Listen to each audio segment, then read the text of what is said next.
Gracias a todos los organizadores del evento, en particular a la Universidad Alejandro de Humboldt. Esta es una iniciativa que es importante decir, que todos ustedes conozcan, una iniciativa de un grupo de compañeros que nos hemos venido reuniendo con el ánimo de intentar darle respuesta a los problemas nacionales, a la grave tragedia social y política que vive el país, que resultó lamentablemente de la desaparición de una plataforma, que fue la plataforma del Pueblo en Lucha y el Chavismo Crítico, que auguraba convertirse en una referencia que pudiera presentarle al país, a los trabajadores, al pueblo, una opción distinta al PCV y los partidos del pueblo patriótico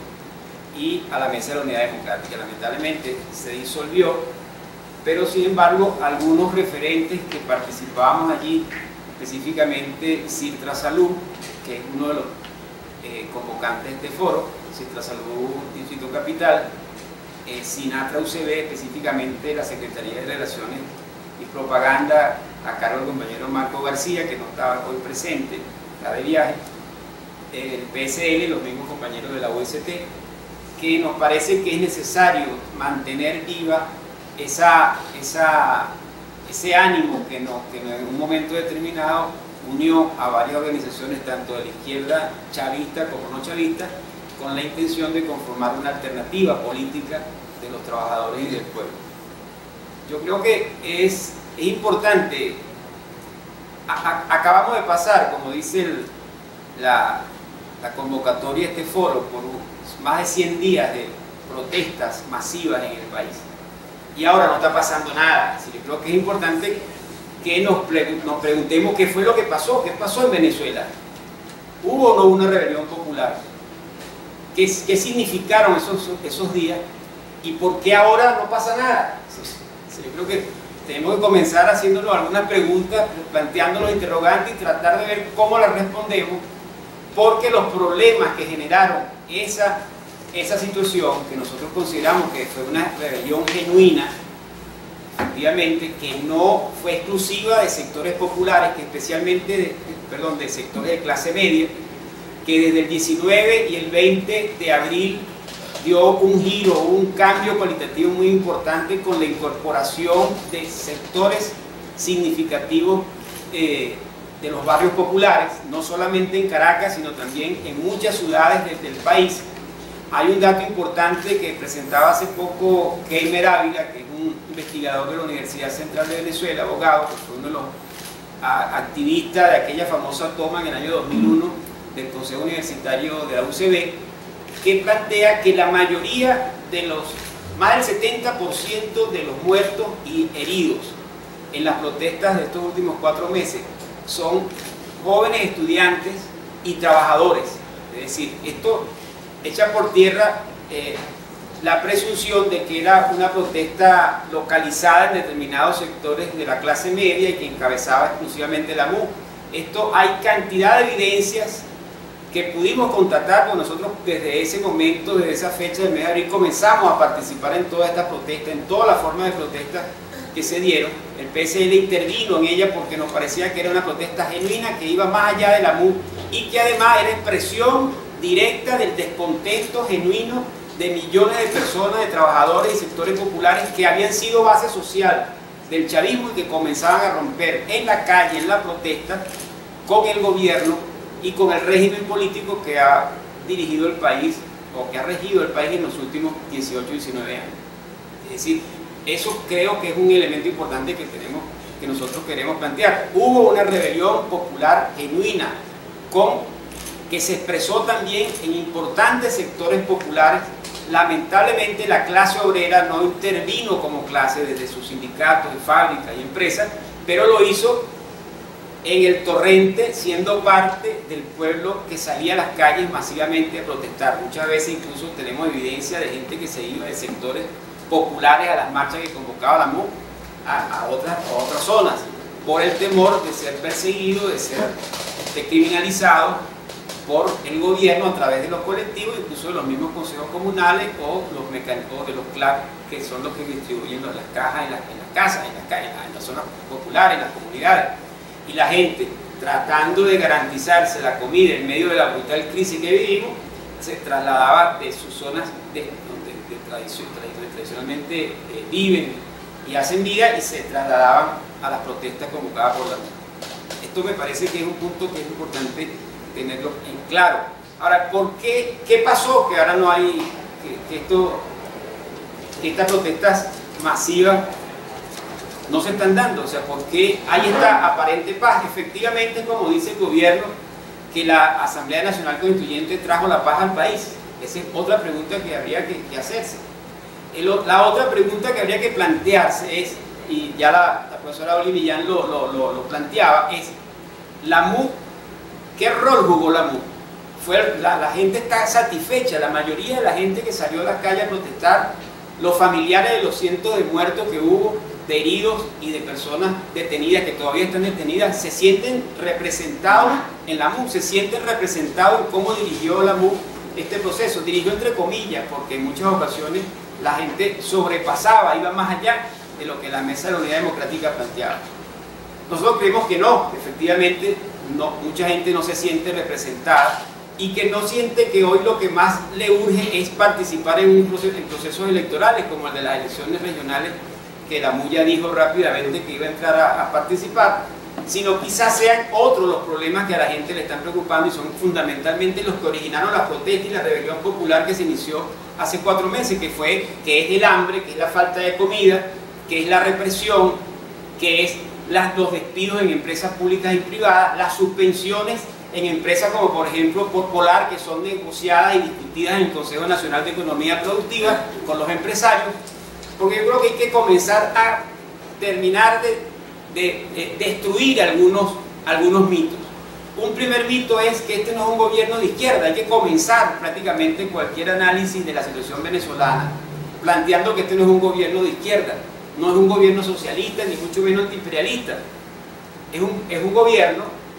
con características peculiares, nacionalista burgués,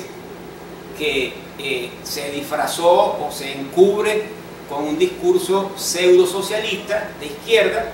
pero que lo que hace es mantener y reproducir el sistema capitalista. En este país, los sectores que más se han beneficiado a lo largo de los últimos 19 años, tanto con Chávez como Maduro,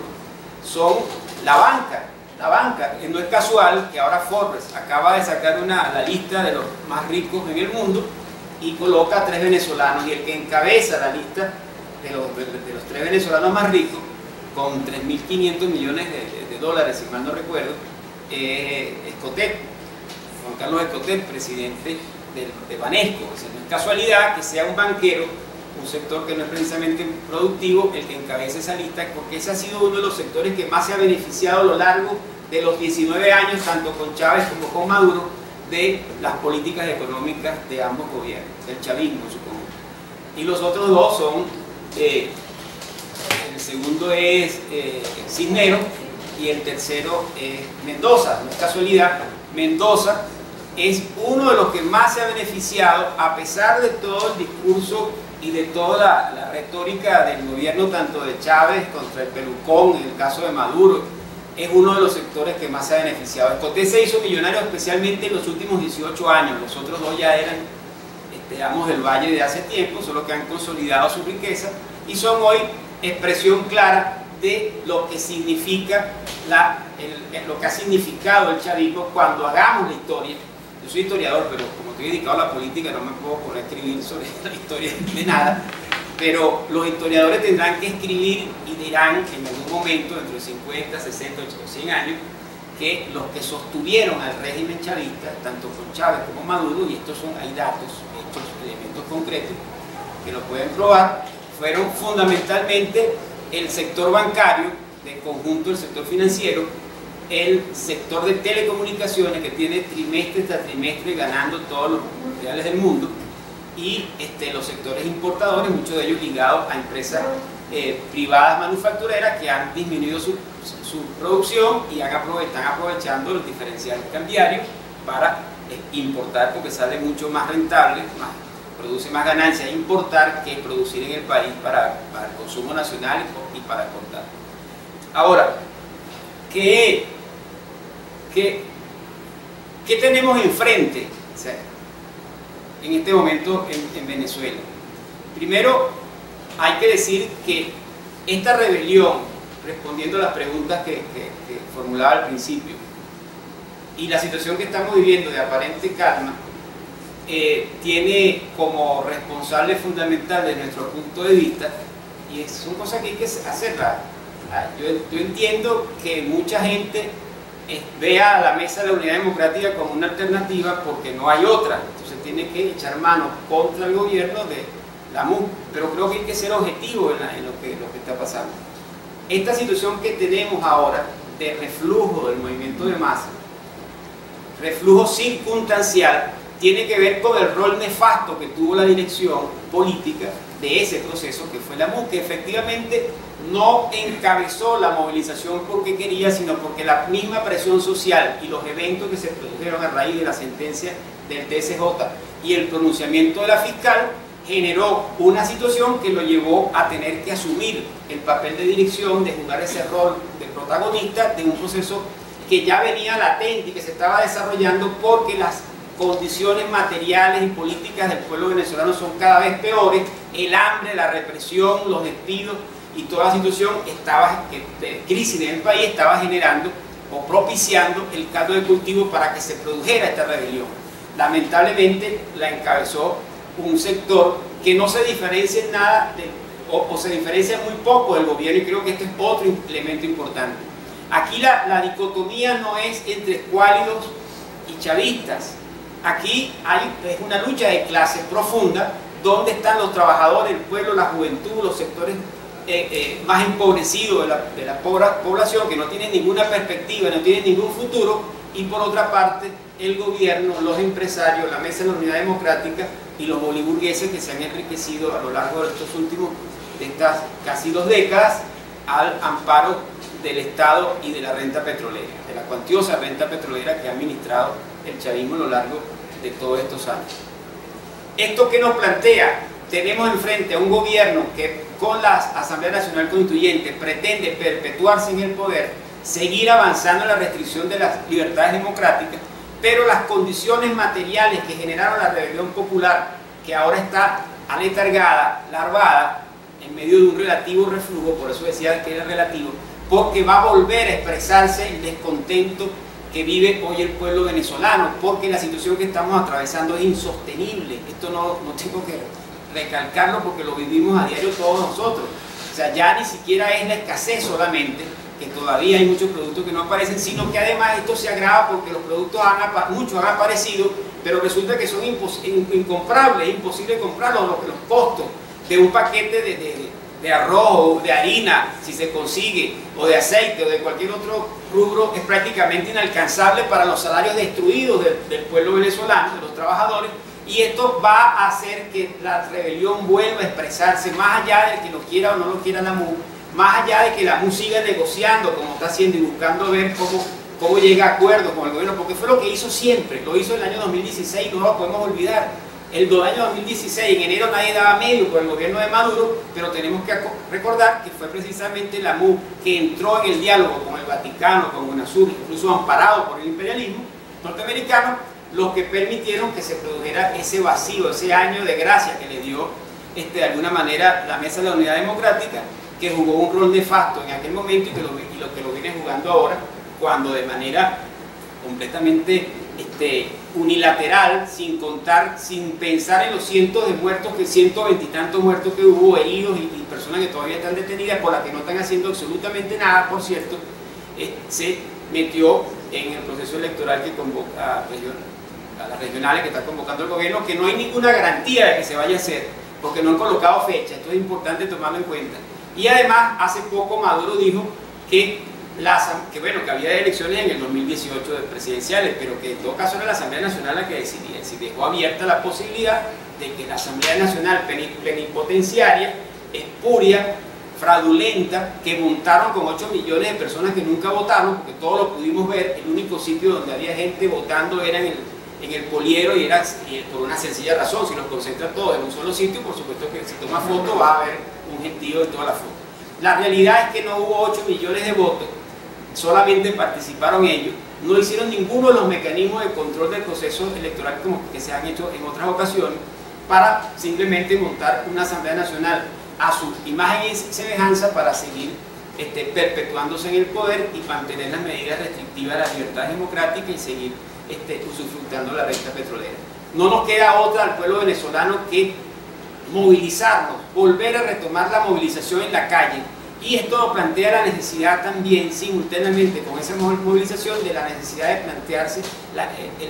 la necesidad de conformar una alternativa política de los trabajadores y del pueblo. Es necesario conformar una alternativa, una herramienta política distinta a la Mesa de la Unidad Democrática y a los partidos del Polo Patriótico, que le brinde al pueblo venezolano una opción diferente para movilizarse, luchar por sus principales reivindicaciones y luchar contra un gobierno dictatorial, totalitario, que cada día avanza más en la restricción de las libertades democráticas y en la destrucción del nivel de vida de la población.